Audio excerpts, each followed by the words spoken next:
Welcome to Whitetail Rendezvous Podcast. This is Bruce Hutchin, host and executive producer. Each week you will hear tips, techniques, strategies, and personal stories from some of the best and funniest whitetail hunters in North America. Hope you enjoyed today's episode. If you do, tell a friend on social media. If not, tell me and I'll make it better. Thanks for listening, folks. This is Whitetail Rendezvous Podcast, episode number 421. Hey, next up on the show is a good friend of mine from Wisconsin, John O'Brien. And John's got a company called Grandpa Ray Outdoors, and you've heard him a couple of times on the show. And I keep going back to John because he's always got something interesting to say about building a great deer herd, a balanced deer herd, a healthy deer herd, a deer herd that has some great competition for the bucks.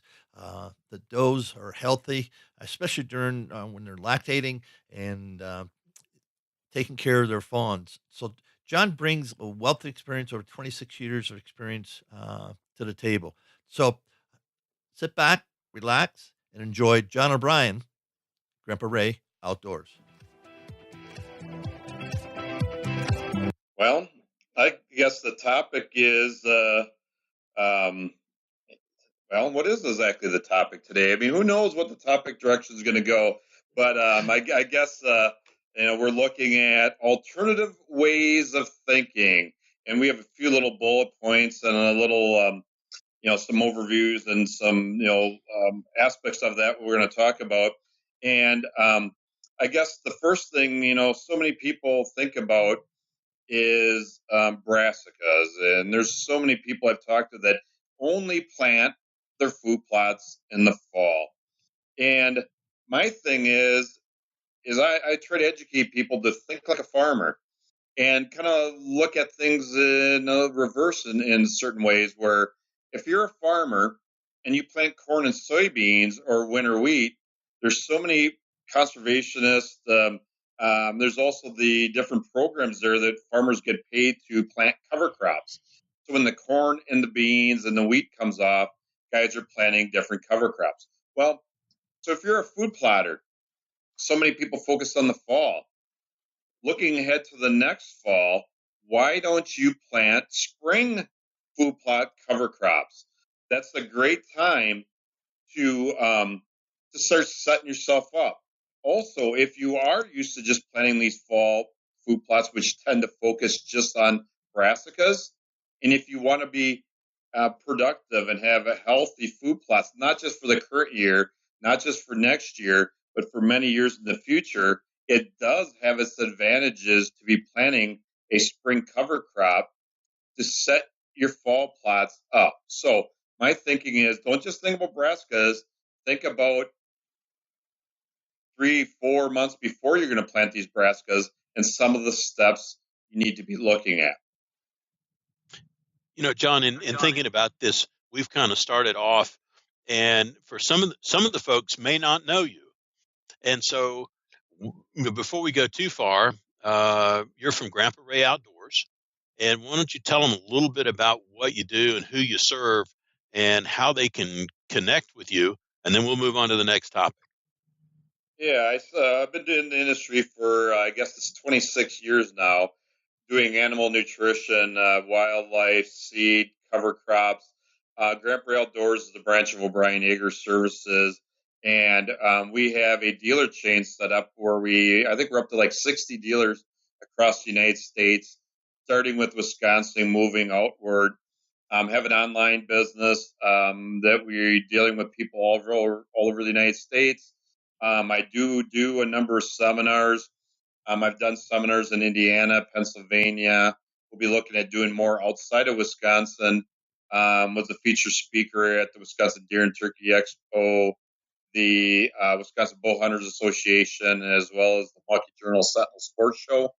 And then I also did, I think, another 15 seminars this year. So we started a seed company, not just to put seed on a shelf, but to educate people and I named the business after my Grandpa Ray. And so we're doing a lot of things to help raise money for worthy causes, like the Outdoor Heritage Education Center Our focus is on our youth and our future. So, yep, we sell seed, we sell nutrition products, but first and foremost, we're an education company. Super. And then, so if somebody's listening and they want to reach out to you, to go to grandparadyoutdoors.com. Yeah, www.grandparooutdoors.com is the website. Email address, we did make a slight change here. It's grandparays365 at gmail.com. So GRANDPARAYS 365 at gmail.com. And then also I'm on Facebook, Grandpa Outdoors on Facebook.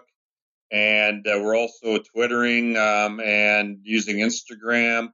And we also have a YouTube channel. So if you Google or go on YouTube and plug in Grandpa Outdoors, there's probably 40, 45 videos on there right now, which also offer a lot of useful, helpful, practical tips. Excellent. I appreciate that, John. So we'll circle back. One question. Oh, go ahead, Bruce. Yeah, and I wanted you to mention your monthly newsletter, John. Yeah, and I also have a program membership for $20 a year. You get 10% off all your orders through dealers or online. You get a monthly newsletter where I'm sharing on the 15th of every month a bunch of different tips.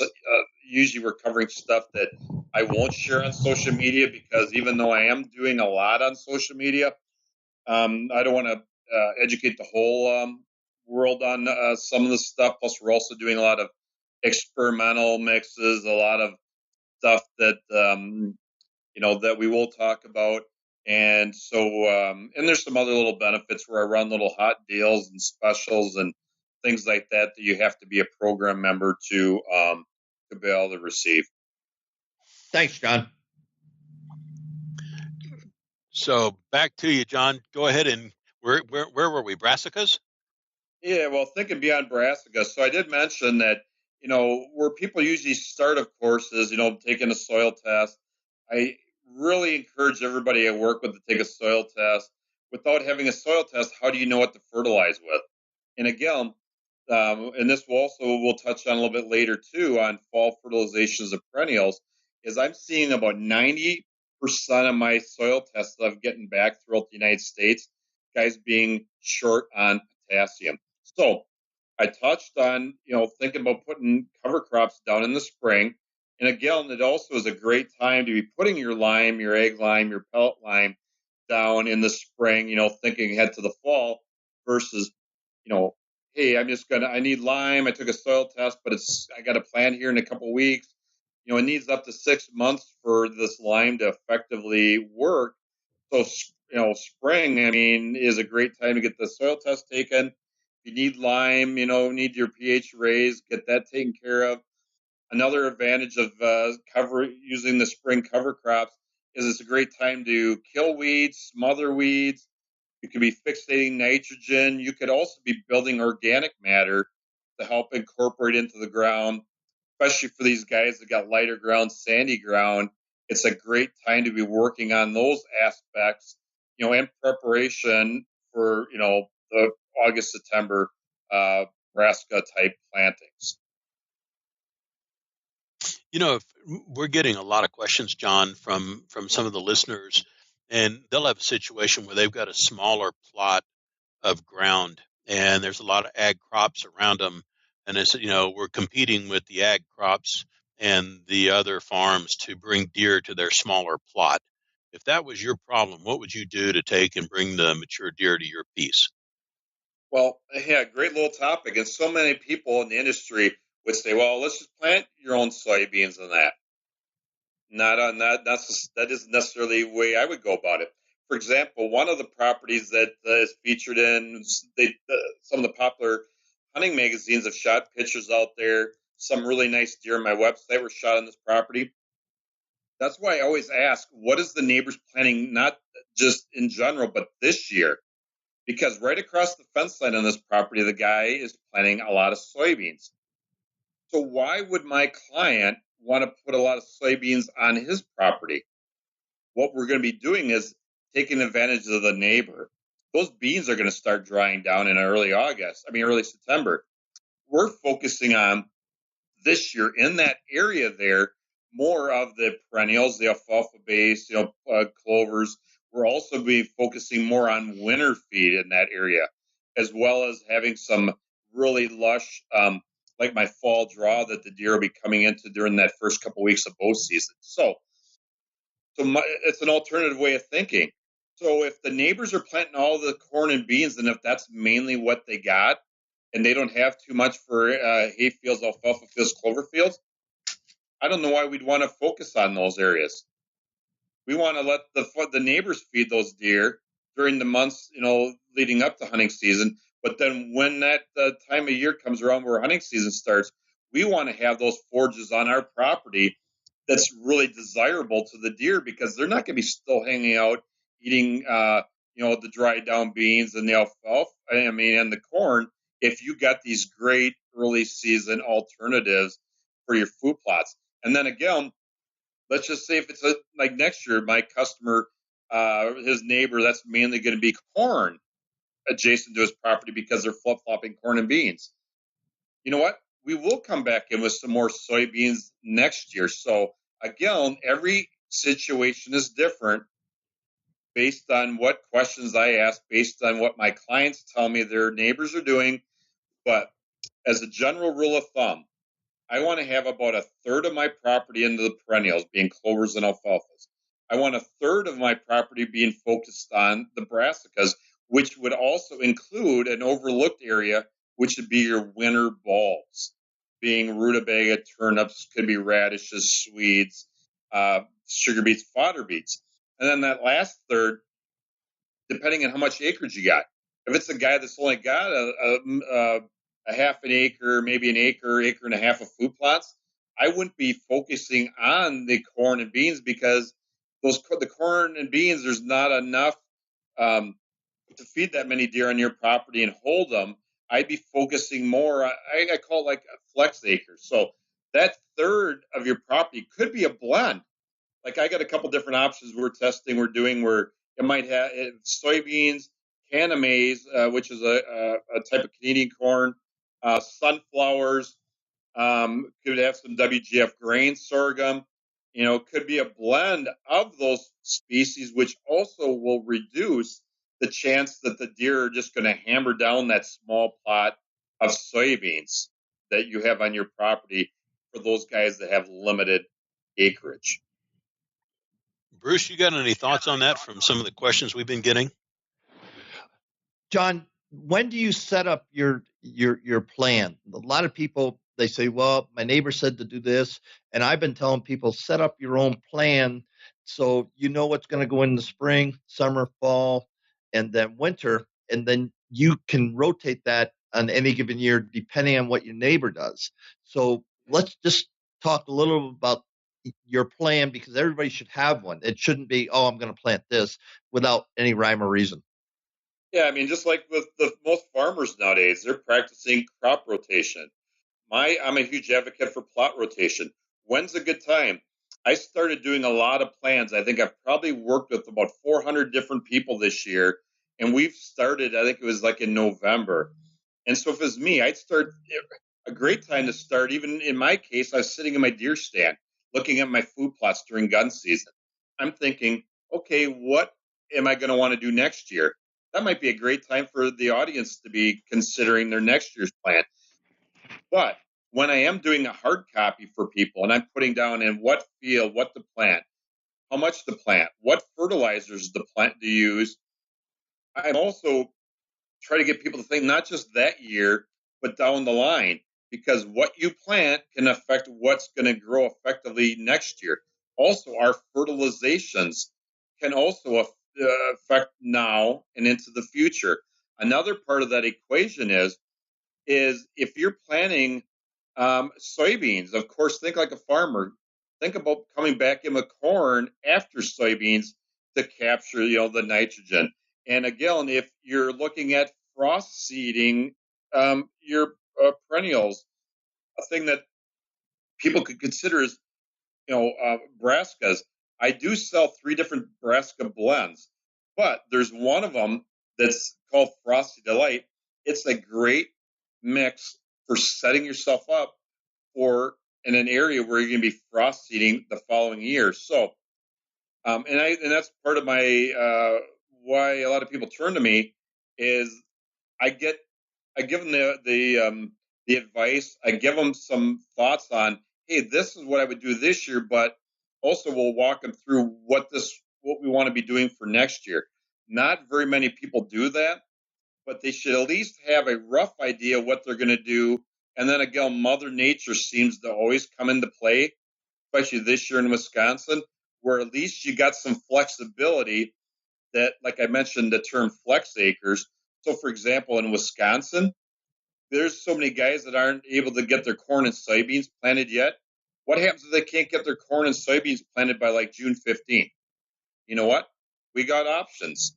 There's a couple of those things we will talk about shortly here. So have a plan, but also be prepared to have a good backup plan. You know, Thanks for John, that, John. I've got a quick question here. I'm thinking of my piece of property that I have in Tennessee, and let's say there's an old roadbed that I want to take and turn into a food plot.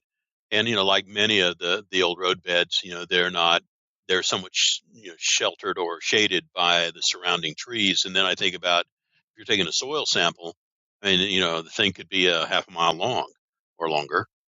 Mm-hmm. So for a strategy to take and consider what you would put on a roadbed, what goes through your mind if somebody asks you that type of question? Well, when it comes to roadbed, the two questions I ask is: are you going to be driving over it very often? And B, well, probably three questions. B, are you going to be hunting in certain spots there? And then C, how much shade is it? Because some of these little logging roads, might only be 6 to 10 feet wide, and the odds that there's a lot of canopy in these areas is pretty slim and none.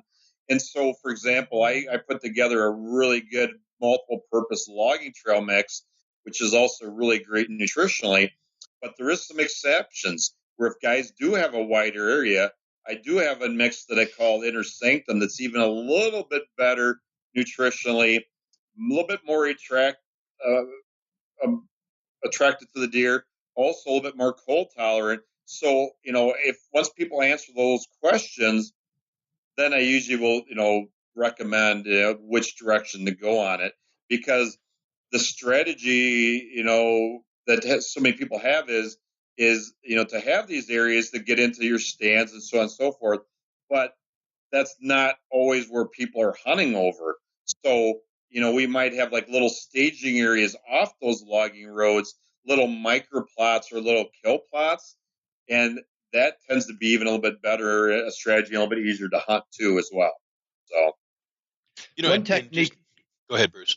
One technique, folks, on the logging trails or the trails that don't get used heavily is that you put a micro plot to kind of shortstop them from going to their major feeding area, and saying they're heading towards a crop of beans, and they're walking down the trail. All of a sudden, they find a delectable something like. I got something just for you there, Bruce. Yeah. So the one strategy we do with some of the hunting shows and some of my field staff and that is, even if you have a logging trail mix and you have a more desirable plot that they're going to, but if you are going to put a couple stands in these areas, instead of just planting logging trail through that whole area, we will actually do an area within bow range, like maybe 20 yards on each side, 30 yards on each side of that stand.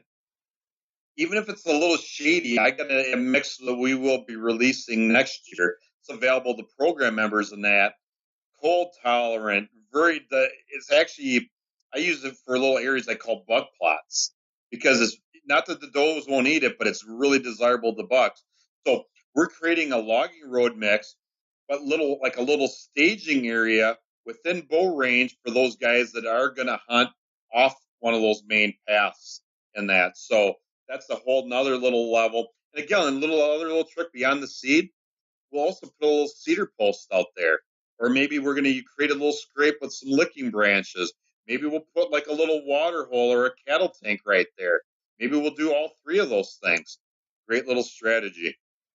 Yeah, John, you and I should do an article called "Short Stopping Deer on Logging Trails."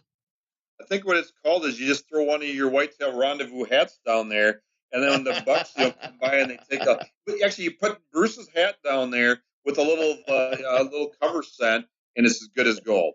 Hey, you're being silly. Thank you for the props out for Whitetail Rendezvous, but let's get back to the show, Bob. All right. Uh, we interrupted, and what I was thinking about as well is, for the guys that always talk about, I see this, the shooter buck that I want to get to, and it's a distance away. And I was thinking about if it was me and I was going to be in a stand, how could I take and create a plot in front of my stand that would have a greater opportunity of bringing that buck closer instead of the other side of the food plot? And I don't Yeah, know if and that's possible. yep, there's a few strategies there going back to thinking beyond brassicas, corn, beans. What I tend to like to do is not just for the deer hunters, it also is an advantage for the turkey hunters. On any of these areas, let's just say if you have an acre, 5 acre field, you get a woods edge. These plots tend to be right, on the woods edges or small little fields. You know, um, out from your woodsy areas. We want to create a scrape line, and it could be 10 yards wide, could be 20, could be 30. You have a big enough field, it could be 30 yards wide, and I like that because it's also good for range finding. It's also good for creating mock scrapes or using their natural scrape lines along the edges. And those deer, the bucks will have a good little travel corridor there. And what people will tend to do, and have people do them, is like I said, put a little do the mock scrapes, licking branches. You could put a cedar post out there in front of or just slightly off from the front of your bow stand there. There's other people that are using like hemp ropes and other little tricks there to to make that area communicate almost like a party line, like the old party line telephone system where those bucks, even the does you'll see, using those areas and they're communicating. You're setting those, you're going to, get those out now.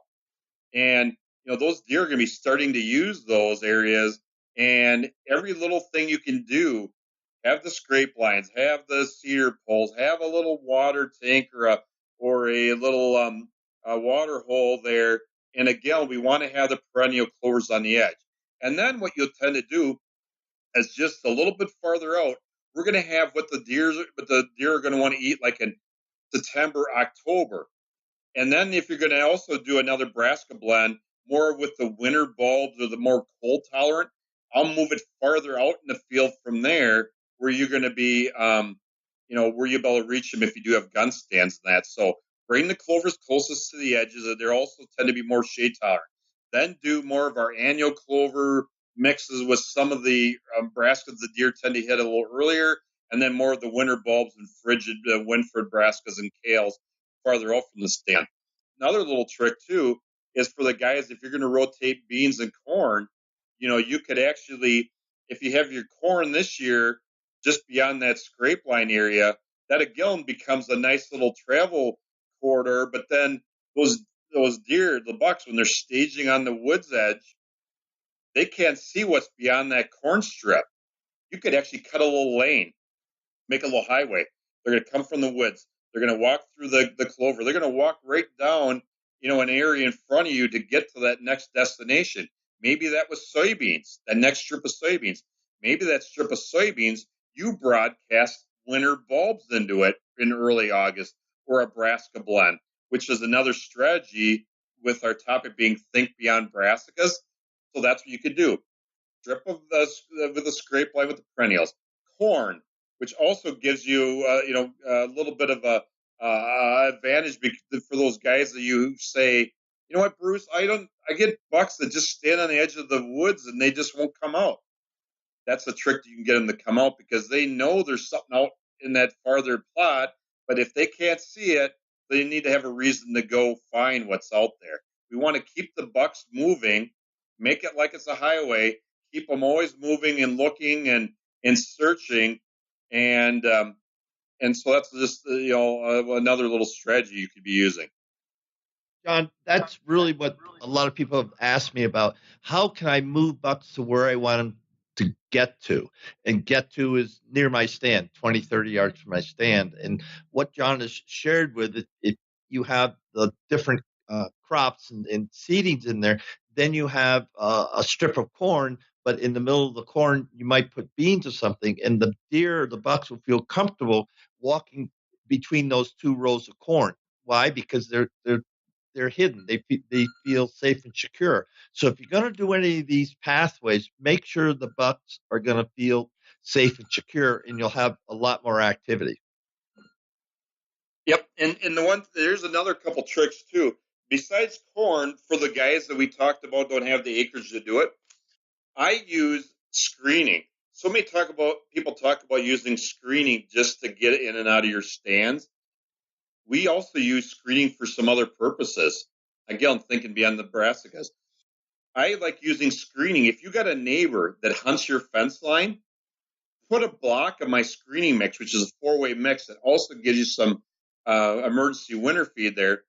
Got the Egyptian wheats, the sorghums. I got some WGF grain sorghum for when it gets to be January, February, and there's not much else to eat.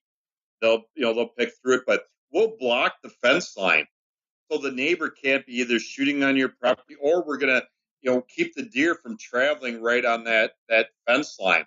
Another thing you can do, you could have that clover perennial mix along the edge, and we could do a strip, even if it's only 10 feet wide, all the way around your plot. Especially if it's like if you don't even have a field edge. Let's just say if you have like an inner field plot, like in an open area, we'll go around that whole plot using my fortress mix, and then what we'll do is we'll figure out where you're going to put your stand. Then we'll try to limit. So instead of the deer walking in randomly, 6 spots, 10 spots, different trails into that field, we'll reduce it. Maybe what we'll do is we'll just leave some openings or clip or mow down a couple of areas there to make it like a highway again, where the deer are going to walk through those openings that you created by making your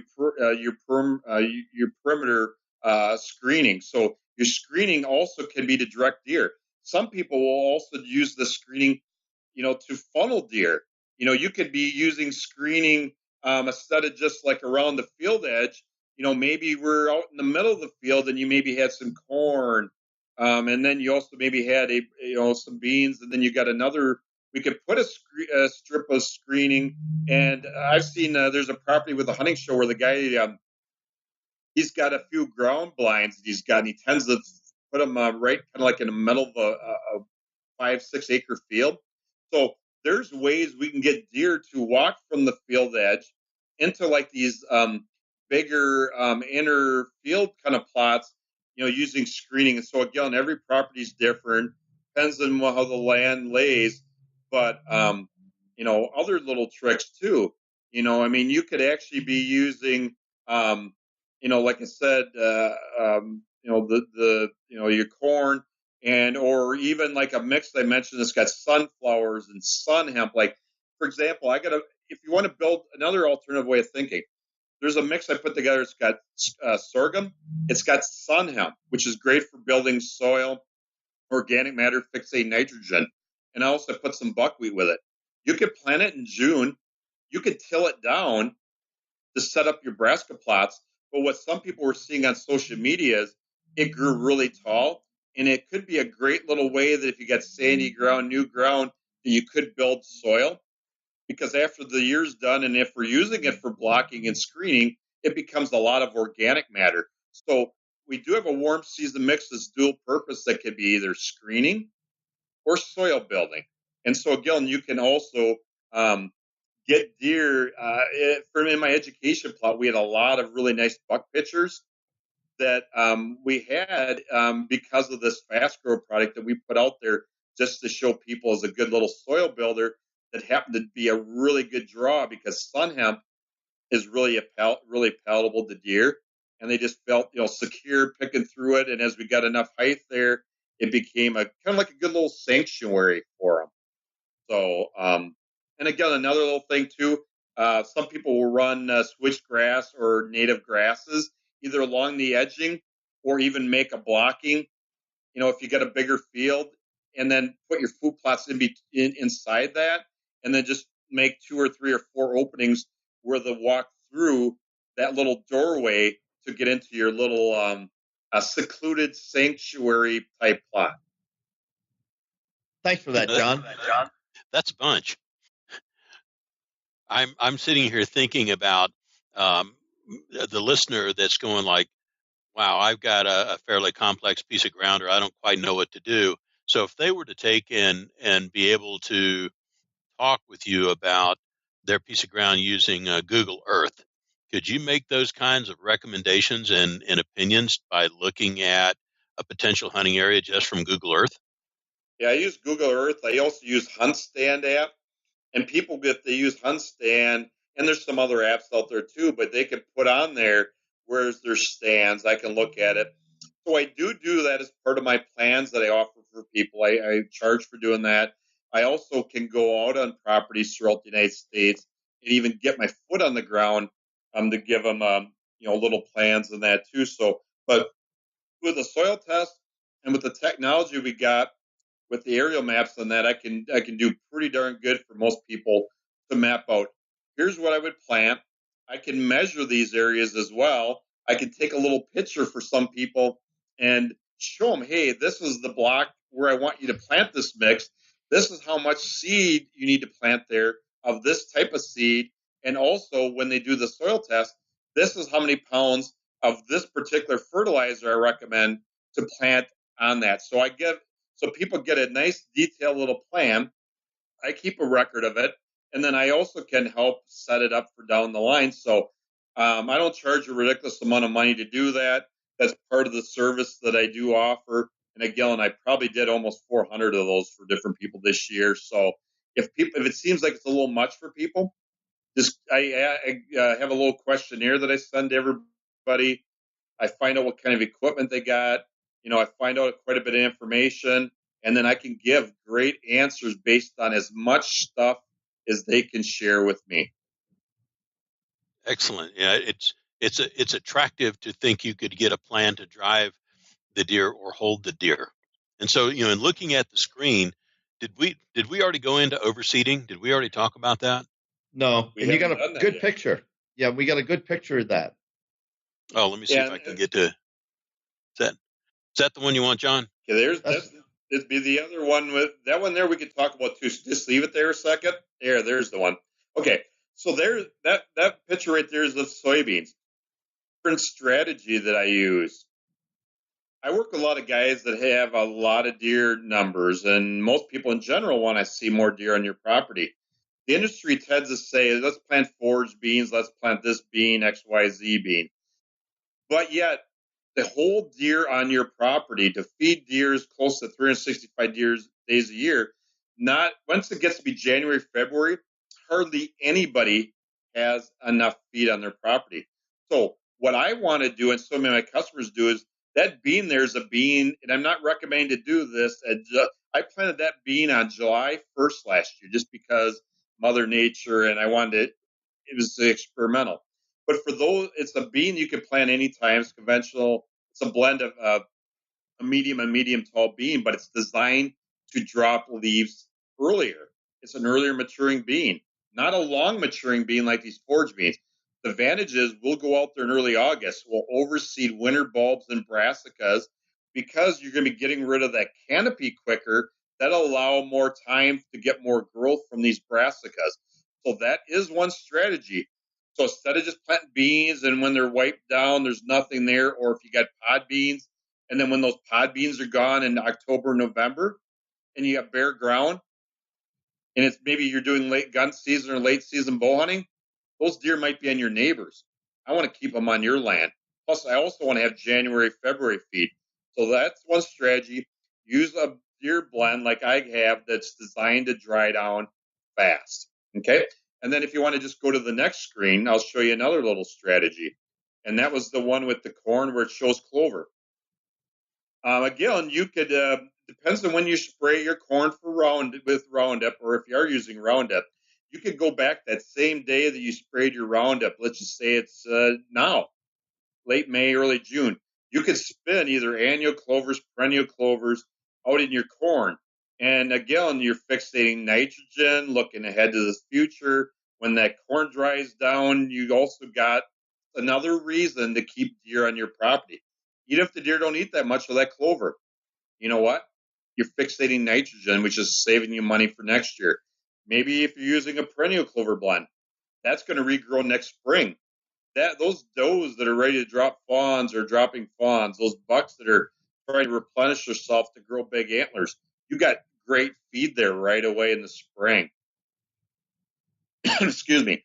So that's a strategy that there's a study done by the University of Wisconsin a couple of years ago that showed up to, they were showing benefits. If Gallon, you're seeing up to 10, 15 bushel response when you plant corn after legumes. But this is a strategy that they're looking at as a cover crop that you're planting either in June or maybe you can go out in early August, middle of August, and broadcast that seed.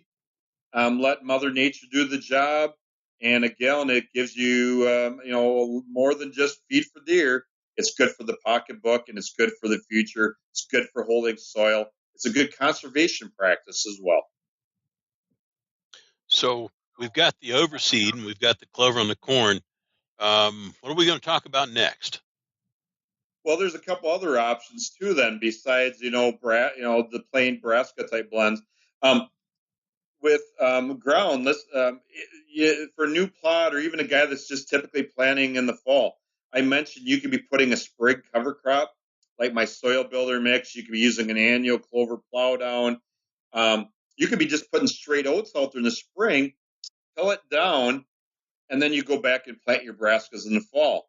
Another little strategy that we used and showed at the education plot, you could be using a soil builder. You could be using buckwheat. We could be using oats, whatever you decide to plant in the spring. What I had is my soil builder mix, which had annual clovers. So you're seeing some clovers there in the corn. What we did is we clipped that mix short to the ground. Normally, we don't want to clip any shorter than 6 inches. I clipped it almost to the ground to stunt these annual clovers. We broadcast seed that same day. I ran over top of it with a roller to get a little better seed to soil contact. And so it basically became like no-till fall brassica food plotting. So that's another alternative strategy that most people don't think about is plant something in the spring. And again, if you got the annual clovers, you're fixating nitrogen, you're saving on fertilizer costs, you're keeping weeds at bay. And then instead of having to work the ground again, just go back out there first week or two in August, spin the seed. If you could roll it better, or even if a guy had to just,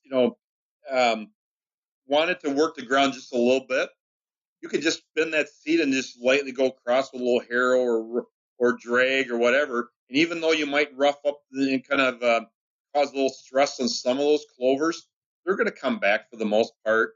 And then you're going to have a mix with annual clovers, brassicas, and those deer are really going to be drawn in there that first week or 2 or 3 of bow season. So that's another alternative way of thinking for setting yourself up for these fall brassica plots. As we're talking, there's one more picture that I thought was interesting, and yep. I was not sure exactly what I was looking at. Let's dive into this one. Yeah, here for those, there is a certain amount of people that want to plant and get everything done early. So for those guys that wanted to put stuff in the ground late May, early June, what I mean by stuff is your brassicas. If you're planting turnips in June, they're going to get over mature and woody. The deer aren't going to want to eat them. You plant radishes early, it's the same way. They mature quick. So this is a mix I put together that has slow growing bulbs. It's got Swedes, which are a big bulb that takes up to 150 days to mature. It's got rutabagas, which look just like a turnip, but bigger, sweeter, need about 100 days to mature. It's got fodder beets. Looks like a radish, but same kind of color, same kind of leaf there that you can see, that red kind of appearance there. Less finicky than sugar beets. Sugar beets don't like water, so fodder beets tend to be a little more diverse. And then I also got some forbs in there. I got some chicory and plantain, which the deer like. They love it. So it's a mix that you could be planting in June, and you're not going to have to worry about these brassicas being planted too early. So that's another alternative. I've never seen anything like that done in the industry. We test everything for a year or two in advance. I've had some people say, geez, that just did great in my property. It's also really drought tolerant, that mix, great nutritionally on the minerals, loosens the soil, which sets yourself up for the future. So that's the bulb mix, Nebraska mix that you could plant early. How early, John? About the last week in May through June, depending on your location. It's a mix that's pretty drought tolerant, really fast growing. I tend to tell people if you go a little farther south, like down into Missouri, Kansas, Illinois, you probably could even be planting it in April. But we typically want to be doing that like a May, June kind of time frame. In any year, when will it be all gone? When will the deer take it down so it's not valuable anymore? Depends on your deer numbers. Depends on how much acres of that you planted. Depends on what else you planted and what the neighbors planted. But to be honest, like maybe because those winter bulbs, like the Swedes and the rutabaga, the deer tend to go after that in December and January. That's our stockpile forage. That's our winter feed. The plantain and the chicory, they're going to be in there picking through it, throughout the year and that. So as far as like when will they be hitting it? They'll start hitting that, in the end of July, August, with with the fodder bee tops and that. But then again, they're going to kind of back off on that in October and probably November, and then they're going to really be going after those bulbs when the rest of your forage on your property is kind of fizzled out. And again, if you've planned your property properly, you're going to have feed that's more desirable than this mix. You're going to have the alfalfas and clovers they're going to be eating. Then they're going to be eating the beans. Then they're going to be eating your early, more sweeter brassicas and some of these other annual clovers if you do use those. And then, of course, this mix again is going to be, we're going to be using it more in mind for thinking about December, January, February. Bob? I was thinking there was a guy down in Texas that was talking about his challenges on trying to attract deer. And, he says, I'm on a ridge and I can see a long ways away. And, the deer seem to be attracted to my neighbor's location. And you'd mentioned doing, some watering strategies. And, for the more arid climates, do you have experience or thoughts on what you can do as far as a water and crop strategy to attract those bucks to basically your side of the draw? Yeah, I had a long talk a month or so ago with a wildlife biologist out in Utah, and we were talking about different strategies and different species and a couple things that they use out there that people overlook throughout the United States. So that's why I like to get as much information on a property as possible. So many people might say, you know what, I got ditches, I got a pond, can't have too much water. Who's got too much water? So it starts with this. It starts with a soil test. It starts with the proper fertilization, having healthy soil. No matter what we plant, we're going to do a better job of what we're planting. It's going to be more nutritious. So, and then if you have water, if the neighbor's got water and you don't have water, you got good feed, he's got good feed, he's got the water, that's where the deer are going to be. They need water. I mean, that's the most important thing.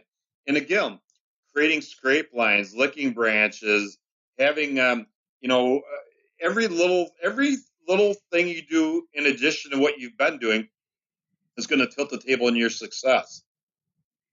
There's no such thing as doing too many things. But yet some people might say, well, could you plant too many acres of food plots? Not sure I would say that, but there's a better way to lay them out.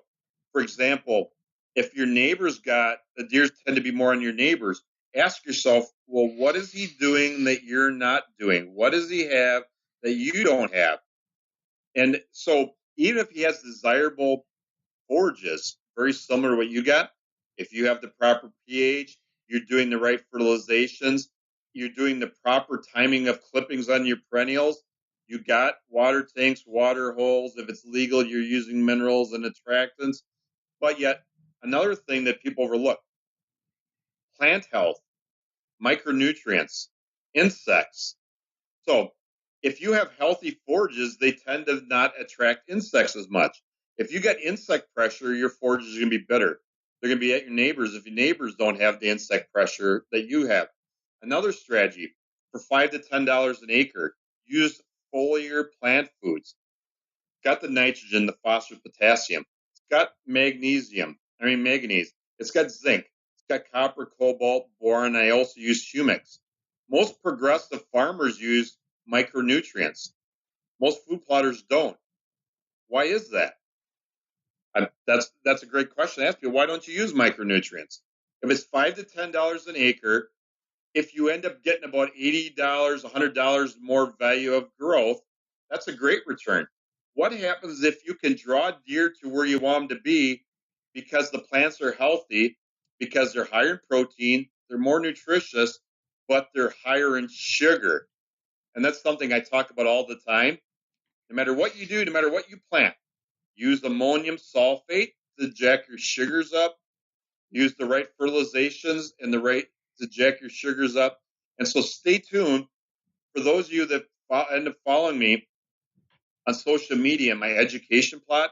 We'll be demonstrating, we'll be taking a lot of different forage tests again this year, but we also will be using a bricks, providing bricks readings, using a refractometer where people will see what happens if I spray half of each block of forages with plant foods, the other half I don't. I've done this and proved this in the past, but now I got to prove it to more people in the public with a scientific demonstration. Well, I've demonstrated where I can draw deer from two bedding areas to a middle of the field because I just sprayed the middle of the field with foliar plant foods, which make them higher in sugar, healthier, more nutritious. That's what deer are going to eat on your property versus the neighbors. Is if you do all these little things that don't cost much money, it isn't so much what you plant, it's doing a great job or a better job of what you're planting than what the next guy is. To kind of bring this to a close, we often get the question of the guy says, I capture images of big bucks at night and I never see them during the day. Is there a food strategy to get those reluctant fellows out in the daylight? Yeah, that's what we kind of touched on too. So, for example, the scrape lines help in making that the bucks more encouraged starting earlier in the year, making those mock scrapes earlier in the year. And yet, you still might have a really smart old buck that still might kind of stage or inside the woods. That's where you could have the screening.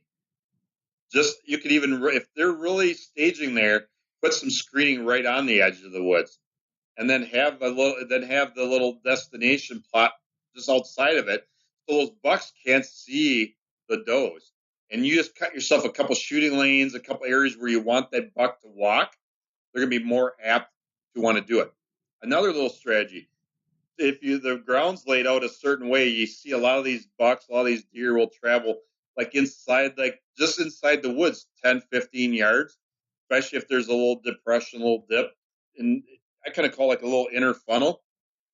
You might actually make a little micro plot just inside the woods a little bit, like a little kill plot, just for those smart old bucks that will hang up.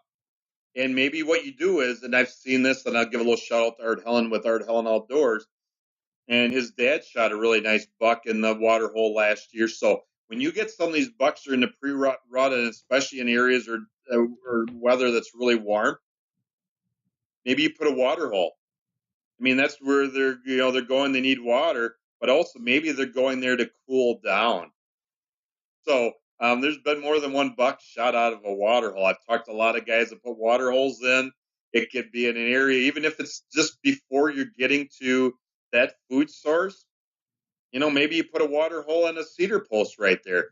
Maybe if it's legal to use deer mineral, put a water hole, cedar post, and some deer mineral in that same spot. Maybe it's 20 yards inside the woods. Maybe you got a little logging road that leads out to that food plot.